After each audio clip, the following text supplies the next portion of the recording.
Hello everyone, myself Tulsi Pawar, Assistant Professor in Physics, SPC Government College Ajmer. आज हम MSc भौतिकी के 4th semester के अंतर्गत सुपर कंडक्टिविटी के बारे में पढ़ रहे हैं और अब हमारा आज का टॉपिक है इफ़ेक्ट्स ऑफ मैग्नेटिक फील्ड, यानी मैग्नेटिक फील्ड का सुपर कंडक्टिंग स्टेट पे क्या प्रभाव पड़ता है, कितने मैग्नेटिक फील्ड पर सुपर कंडक्टिंग स्टेट एग्जिस्ट करती है और कितने मैग्नेटिक फील्ड पर सुपर कंडक्टिंग स्टेट से नॉर्मल स्टेट में मेटल चेंज हो जाती है। Let us discuss. The super conducting state of a metal exist only in a particular range of temperature and field strength. अर्थात किसी भी सुपर कंडक्टिंग जो स्टेट है किसी भी मेटल की, वो एक विशेष टेम्परेचर तक और मैग्नेटिक फील्ड तक ही एग्जिस्ट करती है। The condition for the super conducting state to exist in the metal is that some combination of temperature and field strength should be less than a critical value. Superconductivity will disappear if the temperature of the specimen is raised above its critical temperature Tc or if a sufficiently strong magnetic field is employed. यानी ज़्यादा magnetic field लगाने पर या फिर जो specimen का temperature है वो क्रिटिकल टेम्परेचर से ऊपर करने पर जो सुपर कंडक्टिविटी की जो अवस्था है वो लुप्त हो जाती है।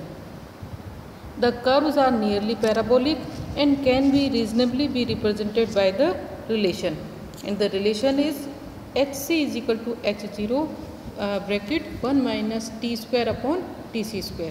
अब यहाँ पे जो हमने सिंबल लिए हैं उनका मीनिंग देख लेते हैं। तो Hc जो है वो मैक्सिमम क्रिटिकल फील्ड स्ट्रेंथ किस टेम्परेचर पे, T टेम्परेचर पे। H0 is the maximum critical field strength occurring at absolute zero and Tc is the critical temperature. Critical temperature means the highest temperature for super conductivity, यानी critical temperature जो है उससे ज़्यादा का अगर temperature लगाएंगे तो सुपर कंडक्टिविटी स्टेट ख़त्म हो जाएगी। और इसी तरीके से मैग्नेटिक फील्ड जो है एब्सोल्यूट जीरो टेम्परेचर पे मैग्नेटिक फील्ड है H0। So the above equation defines a curve which divides the normal region of the field temperature diagram of the metal for the super conducting region. हम इसको एक diagram से देख सकते हैं।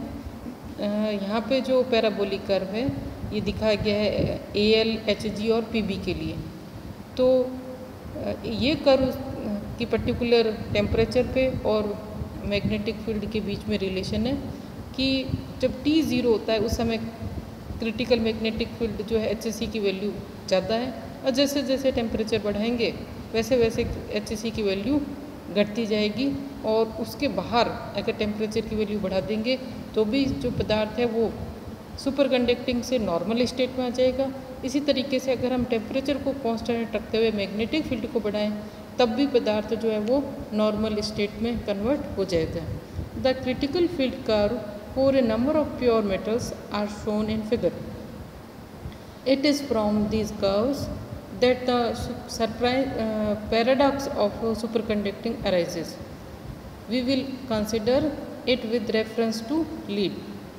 At absolute zero temperature, the critical field of lead is 650 ampere per centimeter. This means that in the absence of lattice vibration, which we sees at absolute zero, an increase in the energy content of the metal equivalent to a field of 650 ampere per centimeter quenches superconductivity. The energy density is 240 joule per meter cube or 10 to the power minus 7 electron volt per atom. But contrast, in zero magnetic field strength, the critical temperature of lead is 7.175 Kelvin, which correspond to a lattice energy about 8 into 10 to the power minus 4 electron volt per atom. Thus we see that the magnetic energy required to raise the electrons of lead from the superconducting to the normal state is only 1/10,000 of that required to normalize the superconducting state by thermal energy. This is the paradox that any successful theory of superconductivity must explain.